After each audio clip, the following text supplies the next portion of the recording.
Então tá. Oficialmente, então, boa noite a todas. Começando aqui mais um encontro do nosso querido Amave, Amigos do Meio Ambiente e da Vida. Nós começamos, minhas amigas, e de novo, né, a presença feminina esmagadora, como sempre, né? A gente tem que entregar as rédeas do mundo para vocês mesmo, não tem outro jeito. Porque o poder está aí, né? Não está não tá mais no masculino há horas. Então, boas-vindas, né? Bem-vindas todas. A gente está. No último encontro, nós estudamos, trocamos umas ideias sobre o capítulo Cidades e Comunidades Sustentáveis do Vila Haga. Nós chegamos aí até um certo ponto, mas eu acho que quem esteve no último encontro foi só a Ana Paula e a Carol. A gente não concluiu todo o capítulo, não é? Então, Ana Paula e Carol, vocês que estiveram lá, se me autorizarem, eu começo. Ó, a Trícia chegando. Eu começo do começo e vou avançando para que todos tenham todo o capítulo. Vocês se importariam? Que pergunta, né? Que eu estou embretando vocês, não é? Não, por mim não tem problema nenhum, é só a questão do tempo. A gente não venceu semana passada porque é um capítulo muito grande. Isso. Então a gente pode começar ele de novo, não tem problema. Tá. Mas creio que tu não vai terminar ele de novo hoje. Não, com certeza não. Se não terminar hoje, aí o que faltar fica para o outro grupo, tá, gente? Então tá, que aí a Trícia, a Raquel, a Anabela, a Andréia, aí podem pegar desde o início. Legal. Então vamos nós. Esse capítulo aqui é sensacional. Vila Haga de novo se puxando e assim fazendo uma síntese poderosa, né, desse objetivo de desenvolvimento sustentável, que é o número 11, que é tornar as cidades e comunidades inclusivas, seguras, resilientes e sustentáveis, não é? Tá, isso aí, Raquel, tamo junto, tamo junto. Cidades e comunidades sustentáveis, não é? Bom, a história da humanidade, a história da espécie mostra que os nossos antepassados, eles eram nômades, caçadores, coletores, viviam em pequenos grupos, e aí a coisa de 12 mil anos atrás, mais ou menos, a invenção da agricultura, domesticação de animais, e aí começou uma encrenca, permitiram então esses grupos formar essas comunidades. Então começaram a nascer pequenos vilarejos, pequenas aldeias, pequenas cidades, e aí começou tudo, não é? Começou tudo. O que nós percebemos hoje em termos de coisas, fatores positivos e negativos em relação às cidades e estados e nações hoje, não é? E aí, gente, o Livro dos Espíritos é muito interessante nesse sentido. Eu resgatei a pergunta 766. A vida social está em a natureza? E aí, resposta: certamente. Deus fez o homem para viver em sociedade. Não lhe deu inutilmente a palavra e todas as outras faculdades necessárias à vida de relação. Não é? Não é à toa. A vida é em sociedade. E aí a pergunta seguinte: é contrário à lei da natureza o isolamento total, absoluto? Sem dúvida, diz a espiritualidade, que é contrário, pois que por instinto os homens buscam a sociedade e todos devem concorrer para o progresso, auxiliando-se mutuamente. E aí a gente está percebendo, né, minhas amigas, nesses tempos modernos, partidos, governantes, ideologias extremistas querendo nadar contra essa correnteza, nadar contra os ideais de união, de multilateralismo, sabe? De organizações transnacionais que cuidam da saúde, que cuidam da diplomacia. E aí eu trago alguns exemplos aqui. Um deles é a União Europeia, que, com todos os seus problemas, é, na minha humilde opinião, um dos melhores exemplos de integração social, política e de todo, em vários aspectos da história da humanidade, porque são 27 países diferentes, culturas diferentes, línguas diferentes, sob o mesmo objetivo. Claro, não está funcionando 100%, mas também como vai funcionar 100% com tanta diversidade? O importante é que aqui tem uma união de forças. A própria ONU, Organização das Nações Unidas, também que está sendo desgastada por estes mesmos políticos, essas mesmas ideologias extremistas, não é? Mas tem uma importância gigantesca. A Organização Mundial da Saúde nem se fala o que fez na última pandemia, o que faz, né, recorrentemente, em nome da saúde, todos os anos no mundo, não é? E aí tem um exemplo aqui, está bem pequenininho, que é um congresso, o Parlamento Mundial das Religiões, teve uma edição em 1893 que reuniu representantes de dezenas de religiões mundo afora, e teve um outro em 1993, 100 anos depois também. Vejam que interessante, não é? União, congraçamento, entendimento mesmo em meio à diversidade, enfim. E aí estão exemplos para mostrar que ninguém vive sozinho mesmo, não é? Ninguém vive isolado. A gente tem que contar com estruturas de união de forças, não é? Nós precisamos contar com pontes e não muros, não é? Porque vida, paz e bem-estar, sustentavelmente falando, sem cooperação multinacional, não é? É impossível. É impossível. E por que esse preâmbulo, né, gente? Porque, por exemplo, a gente está vendo um rápido crescimento urbano no planeta hoje, especialmente nos países antes a gente chamava do terceiro mundo, não é? Nem existe mais essa expressão que é horrorosa, mas países em desenvolvimento e com cada vez mais megacidades, com desafios imensos, não é? Concentração populacional em favelas, impacto ambiental, impacto emocional também, não é?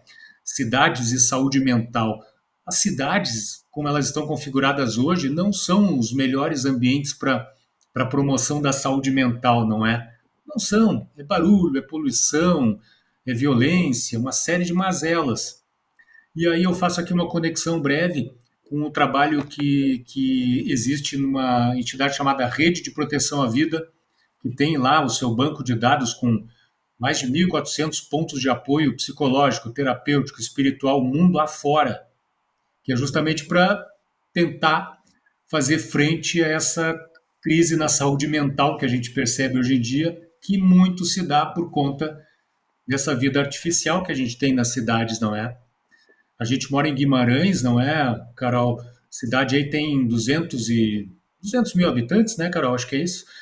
E já tem cara de cidade grande. Para mim já podia Acho que é menos. menos, mas já tem cara de cidade grande. E assim, já a gente está com a ideia, né? Quem sabe um dia morar num lugar mais acolhedor, pequenininho, não é? Não tem essa artificialidade das cidades, não é? Embora tenha os seus encantos. Sim. 156 mil. 156 mil, olha aí. E tá com cara de cidade grande, embora tenha os seus encantos. Por que que tá com cara de cidade Por grande? quê? Desculpa te interromper. Por quê? Porque só tem carro dentro dessa cidade. É. A ponto de, na primeira semana que a gente chegou aqui, a gente ficou chocado É. com a quantidade de carro que uma cidade pequena pode ter. E por quê? Porque não existe transporte público de qualidade. Uhum. Exatamente. Não, um exemplo, numa outra extremidade, eu estou numa cidade muito pequenininha no Rio Grande do Sul, que é aqui no Brasil, que é a primeira urbanização que aconteceu no território gaúcho, que é São Nicolau, ainda vai completar 400 anos no ano que vem, que foi a primeira missão jesuítica aqui. Só que a cidade não se desenvolveu. O núcleo urbano só tem 3 mil habitantes. Somando com a zona rural, dá uns 5 mil habitantes, que para quem gosta dessa paz, a qualidade de vida assim, é muito bacana. Assim, fazendo esse contraponto Sim. com o que vocês estão falando das grandes cidades. Eu já morei em cidades já tive uma fase super cosmopolita e eu estou sabendo apreciar muito bem esse encontro assim do muito mais acolhedor assim esse contraponto, assim. Tô sabendo apreciar por aqui. Tá aproveitando. E já tá um certo tempo aí, né, Raquel? Já, uns 2 anos e meio, mais ou menos. E tô aqui pelas missões. Mas eu fico em 2 cidades, mas aqui é onde eu moro mais. E é muito interessante. Só uma observação que vocês estão trazendo, achando 156 mil uma cidade pequena. Eu moro praticamente num bairro. Isso. Mas muito legal, muito legal. Tá, Muito fechando parênteses. bom. E a Raquel, para quem não sabe, é a nossa arqueóloga aqui do Amave, né? Ela está em missão arqueológica aí na região, né? Que é rica nesses sítios arqueológicos, enfim. Pois é, o arqueólogo às vezes tem que ir para onde estão os sítios, né? Que tem muitos sítios missioneiros de missões jesuíticas, então eu optei por vir morar aqui e dar uma qualidade de vida legal nesse sentido, assim, também. Sai daquela coisa megalo, né? Urbana e tem um pouco mais de convívio com a natureza. Eu moro no encontro da cidade com o campo, então, assim, é uma delícia. Perfeito. Aproveita muito, né? Aproveite muito. Pode deixar. E chegou a Elô. Olha aí que beleza. Beijo, minha querida. Bem-vinda. Coisa boa te ter aí com a gente. Elô, a gente está estudando cidades e comunidades sustentáveis do livro do Vila Haga, do desenvolvimento sustentável, o papel dos espíritas na Agenda 2030. Começamos agorinha. E a Ana Paula tinha pedido a palavra. E fala aí, minha amiga. É muito rápido, é só aqui para a Raquel e o comentário que vocês fazem sobre os meios pequeninos e o quanto a perspectiva pode ser ainda bem diferente. E o Roberto sabe, imagina-te a viver numa aldeia com menos de 100 habitantes. Uau! Bora lá. Vem para Portugal que eu apresento-te. Isso. Opa! Não falta, né? Não faltam exemplos. E eu me lembro quando eu fiz uma volta, um desses projetos de bicicleta, eu entrei em Portugal pela Espanha e pernoitei numa cidadezinha espanhola que tinha 182 habitantes. E assim, conversando com o pessoal na cidade, eles disseram que estão preocupadíssimos, porque agora não me lembro quanto tempo, mas eu acho que 10 ou 20 anos atrás, tinha 1.280 e poucos. E agora tem 100 e poucos, ou seja, a cidade está... Puxa vida. As pessoas saindo e outros loucos para ir para aquela paz, né? Vai entender o ser humano. Roberto, bem-vindos a Portugal. Portugal, Espanha, acontece isso direto. Esta aldeia de que eu falo, encerrou uma escola que tinha 2 salas, uma para o primeiro e segundo ano e outra para o terceiro e quarto ano, onde as aulas eram dadas a uma sala cheia de crianças. Neste momento, na aldeia, existem uma menina de 4 anos e um bebê. Nossa! A escola está encerrada há várias dezenas de anos. Portanto, Portugal, tal como toda a Europa, envelheceu originalmente com as populações que cá tinha de uma forma absurda. Daí mais um motivo para nós agradecermos de mãos erguidas todas as etnias que estão a chegar. Os migrantes, todas. Né? O sangue novo que está a entrar. Exatamente. Exatamente. E, por exemplo, pega o exemplo meu e da Carol. Nós jovens, né? Eu com 27, a Carol com 18, cá estamos, né? Cá estamos. Em cada perna, né? Em cada perna. Muito bem, muito bem. E aí, Elô, a gente está falando de como as cidades têm um impacto na saúde mental, né? Mencionando isso, crescimento, violência, poluição, concentração populacional, impacto ambiental. E aí, o Instituto Brasileiro de Ecopsicologia traz um toque interessante nesse sentido. Eles dizem que amplia o entendimento dessa ciência, não é? Sobre como essa dimensão psicológica está na razão, na raiz da crise ambiental que nós estamos vivendo e como a psicologia ajuda, né? E ajuda muito nessa questão do crescimento imenso das cidades também. E aí eles fazem uma dicotomia não, eles fazem um dual, um ponto e um contraponto, né? Natureza e saúde mental, ser humano e suas relações ecológicas com a teia da vida, crise ambiental e psicologia, natureza e autoconhecimento, que são os temas dessa ciência ecopsicológica que a gente está precisando apelar essa ciência cada vez mais, ainda mais do jeito que anda a vida nas cidades. Ondas de calor, que aí em Porto Alegre, né, no sul do Brasil, a gente sabe que foi algo de absurdo. Imagina que nas missões lá, São Nicolau também, que é uma região quentíssima, Imagina. Eu, no momento, eu tenho que ficar me borrifando de água, porque eu estou num cômodo que não tem ar-condicionado, só no ventilador e tá... Agora tá 30 e poucos graus, mas andou aquelas bolhas de calor de 44 graus, enfim. Isso, né? Complicado. Complicadíssimo, complicadíssimo. Agora tá fresquinho lá para Raquel. Para Raquel, tá 30 e poucos. Tá fresquinho, me borrifando de água aqui. Tá fresquinho. E, gente, vejam como a tendência nas cidades é de isso se intensificar, não é? Hoje, no mundo, 4,2 bilhões de pessoas vivem nas cidades, quase 1 bilhão moram em favelas. Em 2050, essa população urbana vai chegar a mais ou menos, conforme projeções, a 6,5 bilhões de pessoas. No Brasil, não é? Hoje não, 2015, esse número talvez esteja maior. Quase 85% da população está nas cidades. E assim, o Vila-Haga fala das megacidades, que são as cidades com mais de 10 milhões de pessoas. Chega a me dar um tremelico só de pensar viver numa cidade com 10 milhões de pessoas ou mais. Por exemplo, Tóquio, Nova Delhi na Índia, Xangai, São Paulo, Cidade do México, Istambul, né, Carol? Istambul tem mais de 10 também, eu acho. Então esse número de megacidades cresce. Está crescendo, cresce rápido. E tem um detalhe aqui, né, gente? Vocês estão acompanhando pela imprensa, talvez tenham percebido, questão do turismo, não é? Nas cidades, que já não basta as cidades como estão, as vagas de turistas ainda acrescentam uma tensão nas cidades gigantesca, né? Para a questão da sustentabilidade.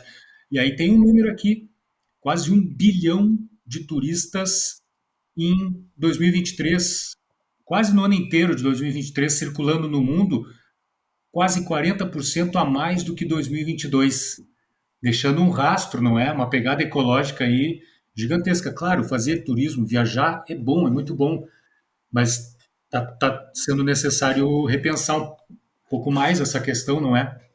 Em como fazer o tal turismo, não é? E aí tem alguns números aqui, gente, rapidinho, não vou cansá-las daí com muita numerologia, mas sobre essa aceleração urbana, tá? Se a gente comparando 1950 como base, tá? No século passado, e comparando com 2015, a população cresceu quase 200%.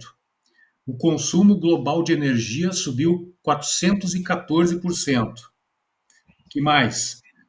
Produção de plástico, olha isso, cresceu inacreditáveis 18.950%. Produção de cimento, mais de 3.000%, e por aí vai. Então vocês percebam que essa grande aceleração, principalmente urbana, não é? Tem um preço altíssimo. Tem um preço altíssimo. Por isso que a vida em São Nicolau, nas aldeias, né? A vida lá é a vida de verdade, é a vida que não intensifica essa aceleração no consumo de recursos, não é? Que a gente está vendo aqui que é absurdo. Por exemplo, o número de represas para geração de energia elétrica, 584% o aumento de represas. A gente sabe que é uma energia que não é 100% limpa e que ainda tem um impacto no ecossistema violento, violento, muito grande. Então, as coisas estão assim. E tem um detalhe, né, minhas amigas, que a gente não pode esquecer, né? Nós não estamos sozinhos nesse mundo, não é? E essa grande, enorme expansão urbana tem um preço. E a população animal, para onde vai, não é? São verdadeiros refugiados dessa invasão humana nos ambientes, né, da Terra.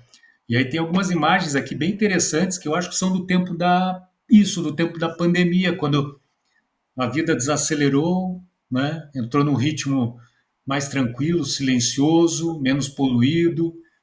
E aí tem essa imagem aí com um grupo de veados nas ruas do Japão durante a quarentena. Estavam ali passeando, ou tentando retomar, né?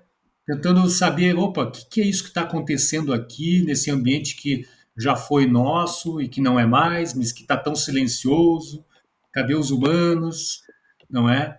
Tem aqui também, isso aqui eu acho que foi na França, um grupo de porcos do mato também ali passeando em plena quarentena. Ou essa aqui, se não me engano, é na Áustria, uma, uma raposa, uma raposa ali. Só que eu acho que isso aqui já é passada a pandemia, porque estão ali todos sem máscara. Mas são os animais tentando entender o que está acontecendo com esse crescimento urbano aceleradíssimo, não é? E tem uma questão também, né? Não sei se eu já falei desse número, peço desculpas pela repetição, mas hoje, homens, seres humanos, não é? Mas animais, o gado, né? Gado de toda ordem, esse nome é terrível, mas enfim, homens, seres humanos mais os rebanhos correspondem a 96% do peso total de seres vivos no planeta Terra. Tudo que tem de bicho no planeta, 96% são seres humanos e rebanhos. 4% só que são animais silvestres. Puxa vida, isso é grave, isso é gravíssimo. Isso nos leva assim a reflexões profundas sobre para onde nós estamos indo no trato com a biodiversidade, não é? É uma coisa incrível, é absurdo. 4% só dos animais silvestres. É muito pouco. Eu lembro um encontro que eu tive com uma raposa aqui em Portugal, na cidade, tá? Dentro da cidade de Guimarães.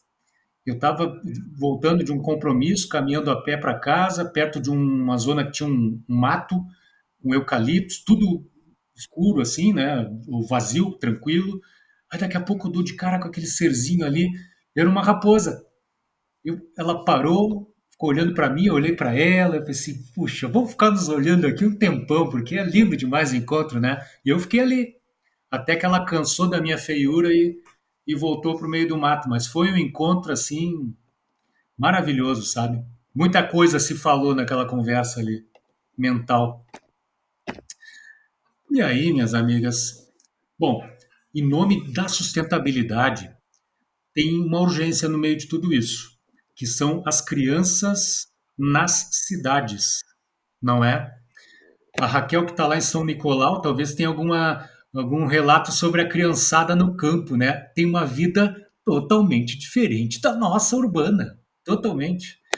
E assim, isso aqui está extraído de uma palestra, de duas, aliás, que eu tenho feito por aqui, que uma é Psicosfera e o Meio Ambiente, e a Saúde Mental e o Mundo Digital. Tudo isso à luz da doutrina espírita. E aí tem essa questão, né, das crianças e dos adolescentes no meio urbano. E aí tem um grupo de médicos, pediatras que estão defendendo a dieta da natureza. O que é isso? É a receita dos pediatras que alivia o estresse e melhora a saúde da criançada. E esse contato, essa dieta da natureza, combate crises respiratórias causadas pela poluição, não é? Ansiedade, a gente sabe que os pequenos aí são ansiosos hoje em dia, são acelerados, são desatentos, e essa dieta de reconexão com a natureza combate diretamente. E aí, diretamente essas mazelas. E os especialistas da Sociedade Brasileira de Pediatria recomendam que visitem parques, praças, pequenas áreas verdes, onde houver, durante a semana. Ou frequentemente visitem lugares um pouco maiores, como parques municipais, nos fins de semana.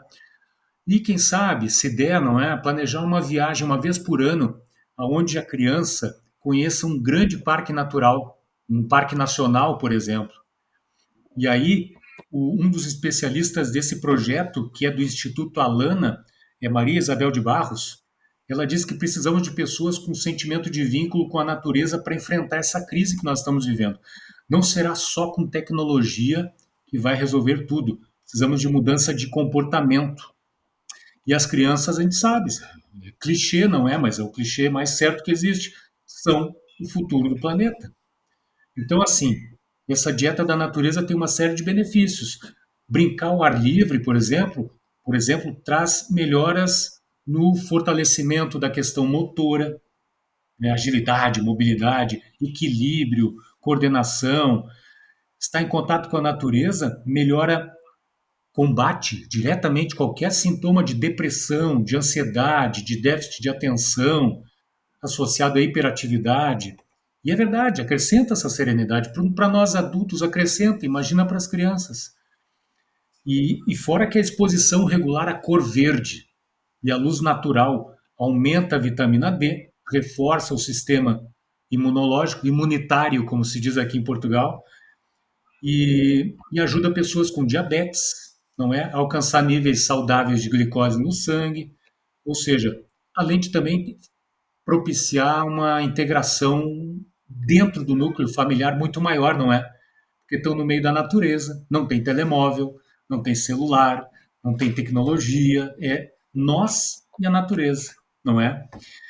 E assim, a Joana de Ângeles, e ela nos ajuda muito nessas falas, viu? A Elô, né? A Elô, que é estudiosa aí da Joana. Elô, eu tô assim, encantado. Eu tô quase decidindo a estudar a Joana quase que em caráter exclusivo, porque assim, é um legado, né? Psicologia, ecologia, ambientalismo. Que espírito! Ela é profunda, né, Roberta? Ela é muito profunda, ela pega o nosso psique, assim, e transforma, e a gente entende, é formidável, realmente.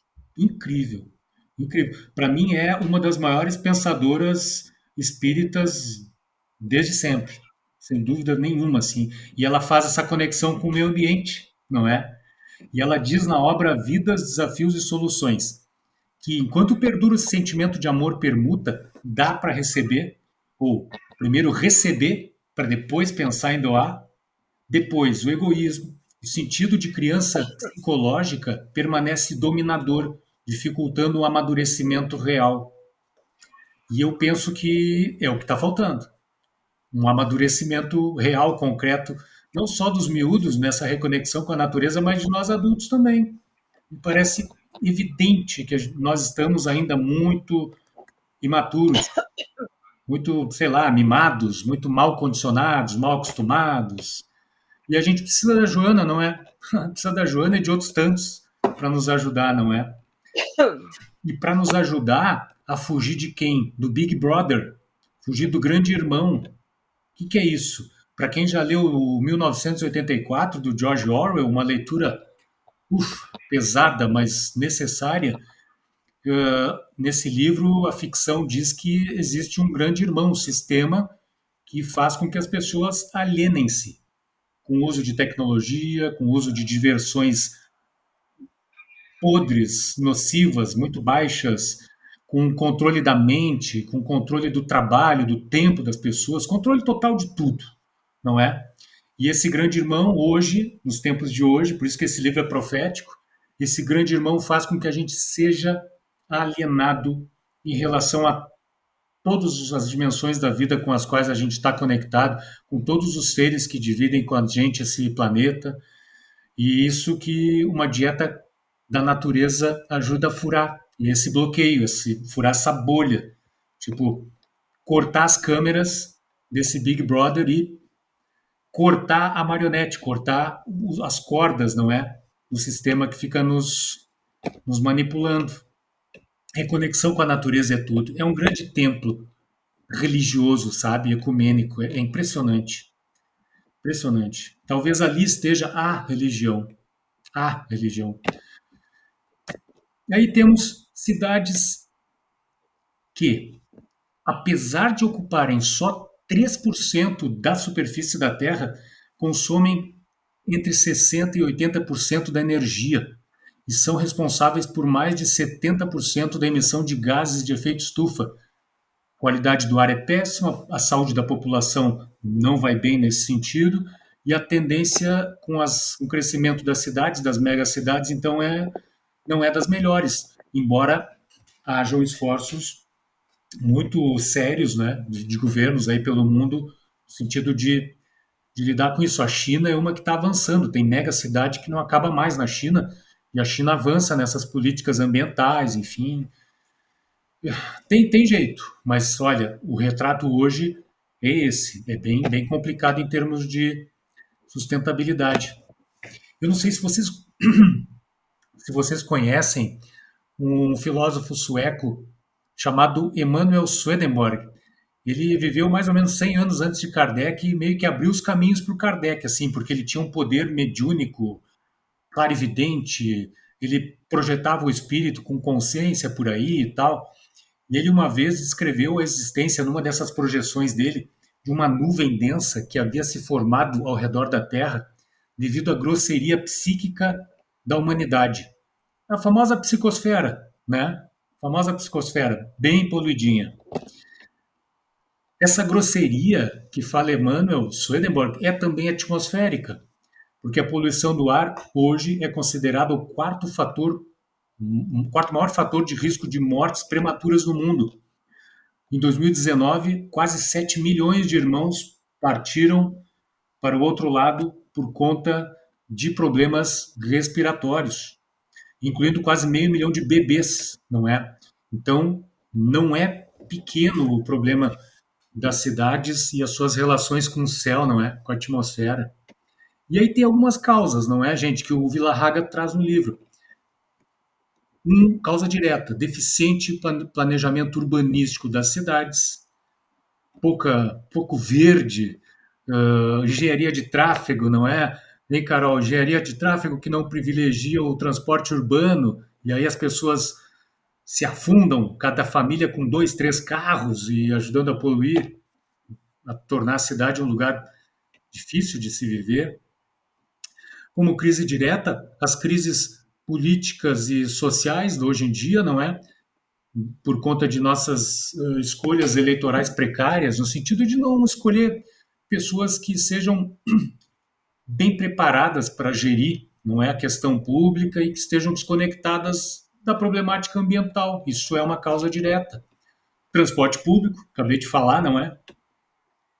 E as causas indiretas desse cenário todo, ou não tão indiretas assim também, não é? Um consumo com alta pegada desestabilizadora do clima, como por exemplo, olha aí, Ana Paula, roupa, têxteis em geral, que são um fator de poluição. Poluição atmosférica, poluição é o segundo maior fator de poluição. Poluição atmosférica, poluição hidrosférica, poluição nas águas pelos resíduos, poluição psicosférica, emocional, por conta da mão de obra de baixíssimo valor, né? Uma mão de obra pessimamente remunerada em países, por exemplo, lá da Ásia, países africanos, que fazem as roupas que a gente veste, não é? Ou seja, aqui está uma causa indireta ou direta, né, para essa questão toda. Produtos... Infantil. Oi. Infantil, mão de obra infantil. Trabalho também. infantil, direto, condições péssimas de trabalho, regime de quase semi-escravidão, não é? Por isso que o trabalho que a Carol toca em Guimarães eu acho muito legal e eu estou começando a levar adiante essa ideia também nas palestras por aqui, de estimular entidades que trabalhem com solidariedade, não é? Com a fraternidade, recolhendo roupas novas, às vezes com etiqueta, que iam ser colocadas fora e doando para quem precisa, sabe? Tirando a necessidade de que se compre mais roupas, fazendo circular roupas, entre outros tantos utensílios, não é? Para quem precisa, e muita gente precisa. Muita gente precisa. As filas são gigantescas lá toda semana para isso. Nessa entidade de Guimarães chamada Ajudar o Próximo Guimarães. Roberto, eu tenho aqui uma amiga que há umas dezenas de anos que cedeu a garagem e ainda hoje faz recolha e troca de roupa. Roupa e outros utensílios, como tu bem disseste. Perfeito. E funciona muito bem porque há sempre pessoas voluntárias para fazer esse trabalho. Ela só cede a garagem neste momento, ela já nem precisa de ser ela a organizar as coisas. E quando aconteceu o que aconteceu no Rio Grande do Sul, esvaziaram tudo. No dia seguinte já estava outra vez com dádivas à porta que encheram de novo. Funciona. Energeticamente tudo flui nesses ambientes. Coragem, Carol. Funciona. E não é fácil gerir isso, mas é gratificante. É gratificante. E não só roupas, também eletrônicos, sabe? Que muitas vezes iam ser deitados fora, que podem ser reparados. Eu vi uma arte que eu até vou postar nas redes do Amave, aí acho que nos próximos dias. Muito interessante, muito bem feita a arte, um desenho, que, mostrando alguns eletrônicos avariados e dizendo qualquer coisa assim, eu não me lembro ao certo, que reparar é uma questão de resistência. Reparar, né? Não comprar novo, mas conserta, não repara, não compra novo. Para que comprar novo? Então, causas indiretas ou não tão indiretas também são a questão dos produtos de origem animal, que deixam seus rastros na atmosfera, na psicosfera também. Nós já sabemos disso, temos trabalhado muito nessa causa aqui. Temos, essa parte aqui fala da poluição no ar, não é?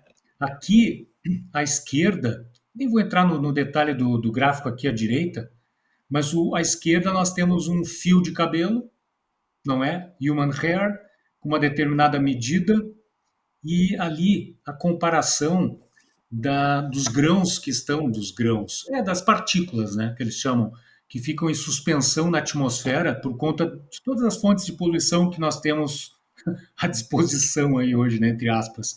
Então, para vocês verem que é muito pequeno o que está aí flutuando no ar, não é? E que a gente está respirando todo santo dia. Nós estamos ou absorvendo, não é? Essas partículas, ou elas ficam em suspensão e ocorre um outro fenômeno chamado adsorção. Uma vai colando na outra, vão criando partículas um pouquinho maiores, sabe? Em determinadas cidades aí muito poluídas, elas são realmente muito grandes, o que agrava a questão respiratória, agrava um monte de questões, não é? E aqui esse gráfico está a mostrar a quantidade de mortes prematuras, não é? Em cada continente. E os números são realmente muito, muito preocupantes. São 6 mil, quase 7 milhões de mortes por conta da poluição do ar e por conta de partículas como estas, pequenas assim, não é? Não é pouca coisa. Só que em Portugal são cerca de 2 mil mortes anualmente que podem estar relacionadas com a questão da poluição do ar. Em Portugal. E eu percebo isso, tá? Pedalando por aqui, tem certas cidades que eu passo e dá para sentir na hora, sabe? Opa, aqui tá pesado, aqui tá poluído. Então, eu estou percebendo isso em loco. Aqui, ó. Essa aqui é uma imagem de uma cidade da Índia chamada, acho que é Nova Delhi, no momento de lockdown por causa do excesso de partículas no ar, aquela neblina alaranjada, não é? Só para vocês terem uma ideia. Fala aí, minha amiga. Levantou a mão? Rapidamente, quando falamos da poluição do ar, novamente ligando ao consumo de roupa. Porque sabemos que ela tem origem no petróleo e a quantidade de microfibras que já estão no ar e que nós respiramos, que vêm também em grande parte dos novos tecidos, e a grande quantidade de microfibras, uma coisa absurda, que é lançada na primeira lavagem das peças de roupa nos fluxos de água, não é só no ar, não é? Mas agora que falaste na poluição aérea, as micropartículas que agora estão a lançar o grande alerta são as mesmas microfibras. Supostamente já estaremos a respirá-las por tudo quanto é lado, não é? Temos que ter, mais uma vez, a contenção. Não querer mais roupa é um objetivo muito, muito, muito grande. Muito grande. Já representa muito, não é? Das nossas boas decisões. É um ato de resistência também, né? Comprar menos roupa e comprar as roupas certas, que não deixem esse rastro aí na natureza, não é? Dá para fazer, é um ato de resistência, e tem muita gente fazendo. Isso que é inspirador. E aí, minhas amigas, deixa eu ver a hora. Opa, já estamos quase com 1 hora de... Nós vamos passar de 1 hora, 1h10, tá? No máximo, tá bem? E aí, o que faltar hoje aqui, a gente continua no próximo encontro, porque esse capítulo é bem longo, viu, Elô? Raquel, Trícia. Então, assim, o Villarraga segue dizendo que as cidades hoje geram, olha, esse é um problema, geram 80% do PIB mundial. E aí, tamanha concentração de geração de riqueza, ela é positiva ou negativa? E aí eu destaquei aqui riqueza entre aspas, porque nas cidades será definido se continuaremos o uso crescente e mal conduzido de recursos da natureza ou se buscaremos uma trajetória mais sustentável. As cidades têm uma responsabilidade imensa sobre os seus ombros, e aí de novo vem as boas escolhas, né? Não é escolher os prefeitos, escolher os presidentes de câmaras municipais que estejam afinados com essa questão. E aí, para atingir esse conjunto de 17 Objetivos de Desenvolvimento Sustentável da ONU, Agenda 2030, que a gente está no meio do caminho, né, 2025, e mitigar as diversas crises que estão interconectadas, esse caminho, minhas amigas, passa pelas cidades. E esse caminho passa por soluções em rede, não é? E aí vem aquele velho slide conectando todas essas dimensões da crise com a nossa paz, com a nossa saúde, com uma vida plena, não é? Com um bocadinho de felicidade que a gente merece, quem sabe um pouco, não é? Nessa nossa existência. E aí é preciso que as cidades lidem com o meio ambiente, que as cidades ofereçam recursos em termos de saúde física e mental para todo mundo, não é?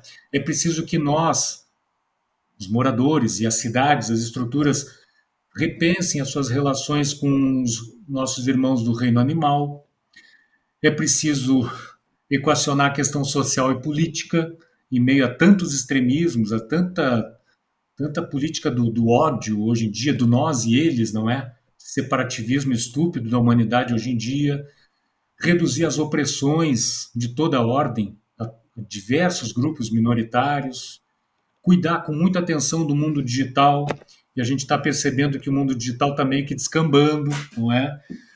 Os magnatas aí dos grandes aglomerados digitais mostrando realmente a que vieram, a esse mundo, e por aí vai, não é? E tudo isso sem deixar de mencionar uma das grandes crises, talvez, e quem está nos grupos de estudo aí, né, Elô, a galera aí, que é a carência de espiritualidade e carência de autoconhecimento.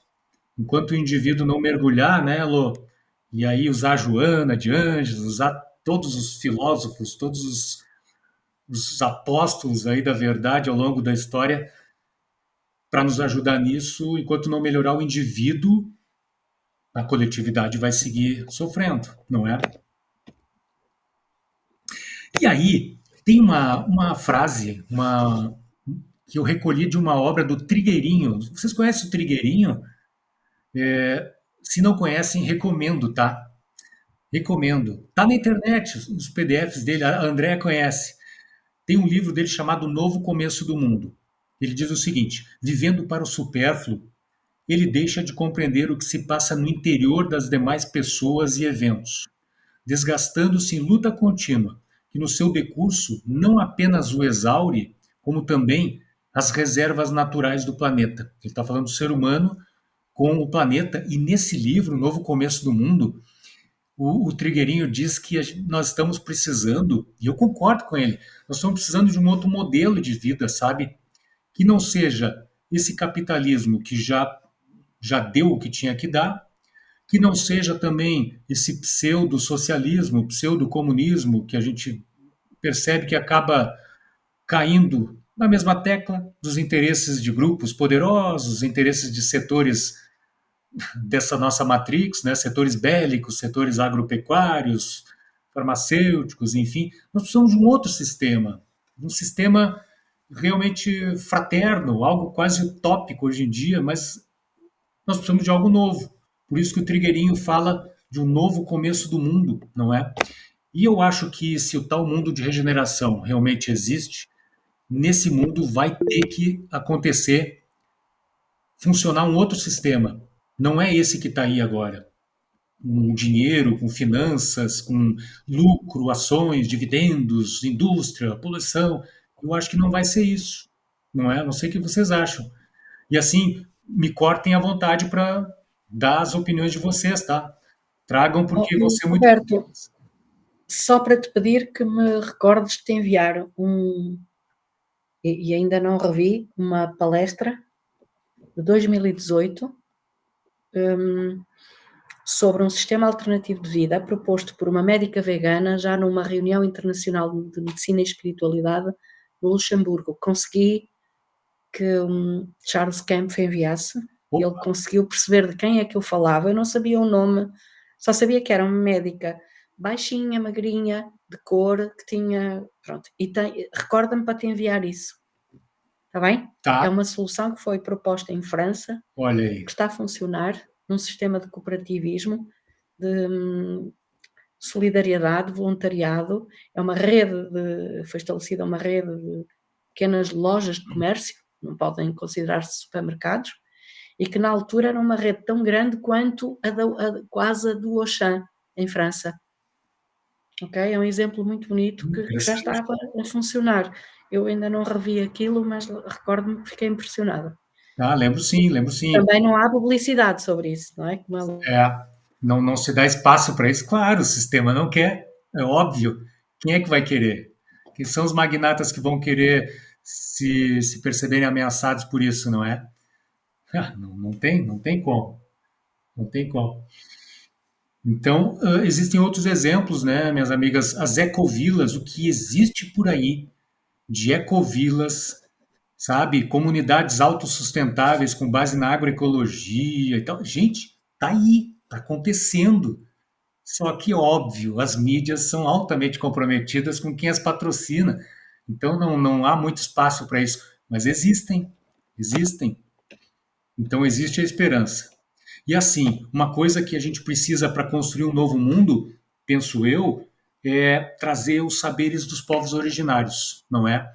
E aí tem uma liderança indígena brasileira chamada Ailton Krenak, membro da Academia Brasileira de Letras, diga-se de passagem, filósofo indígena.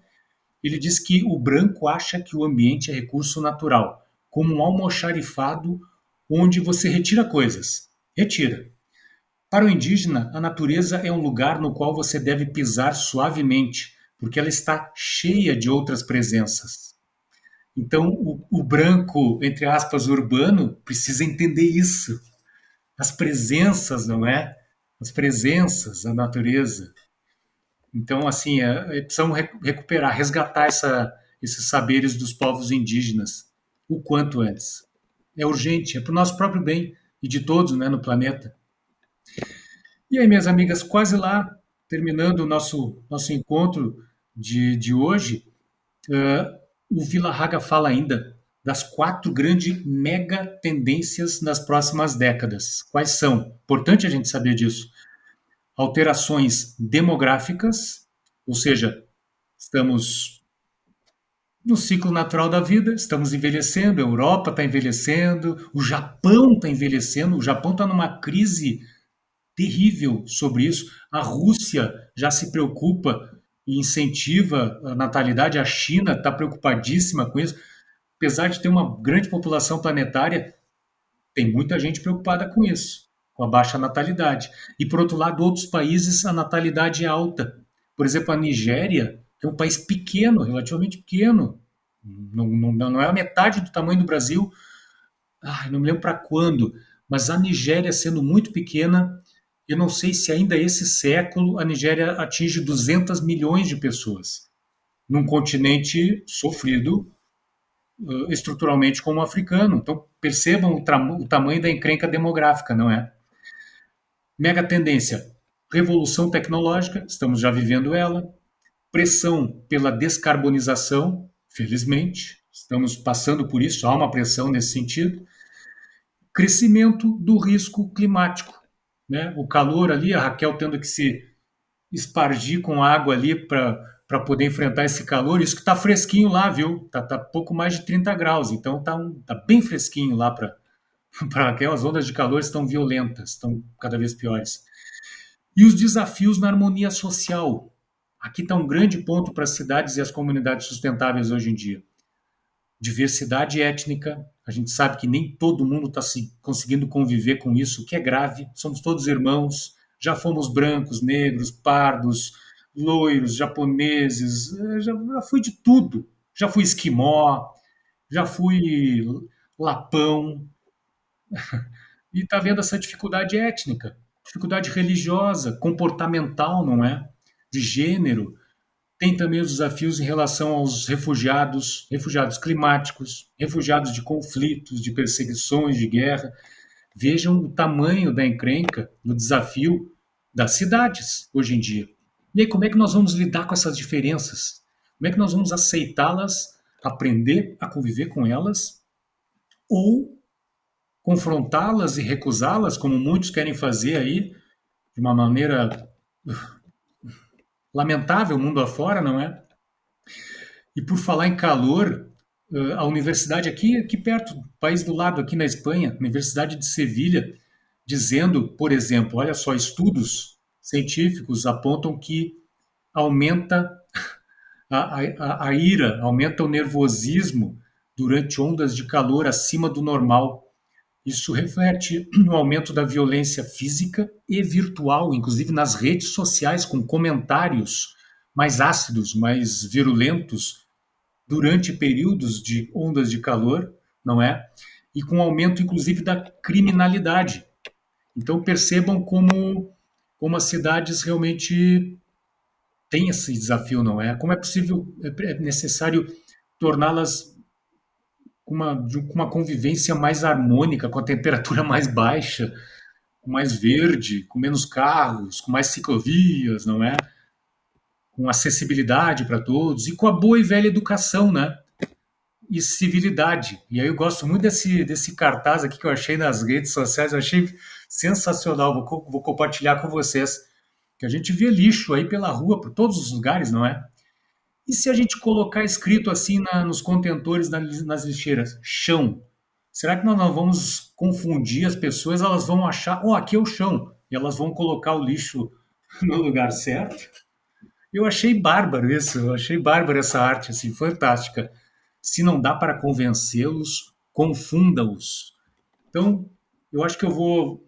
Pena que eu não sou rico, senão eu geraria adesivos biodegradáveis assim para todo mundo colar nos contentores mundo afora, assim, chão, chão. Coloque aqui no chão o seu resíduo, para ver se as pessoas se dão conta, né, do que elas fazem com as cidades. E aí, minhas amigas, para terminar mesmo, tá? Acho que eu vou terminar nesse slide aqui. Deixa eu ver que altura que tá, só para ver o quanto que vai faltar para o próximo encontro. Legal, legal. Não vai faltar muito, não. Eu trago aqui uma pessoa que, aliás, Kardec se referiu a ela de uma maneira, assim, linda, não é? Agora, me corrijam aí vocês que são entendidos, assim, eu não sei se é na introdução do Livro dos Espíritos ou do Evangelho segundo o Espiritismo, que o Kardec fala sobre Sócrates e Platão. Agora não me lembro onde é que é. Evangelho. É no Evangelho? Evangelho. Tá. É no início, sim. Beleza. O Kardec faz um apanhado dos pontos em comum, né, entre os pensamentos de Sócrates e Platão, e são imensos, são imensos. E aí, com base nessas comparações, eu trago aqui uma historinha do Sócrates, não é? Chegaram para ele, naquele tempo já tinha problema com os políticos, não é?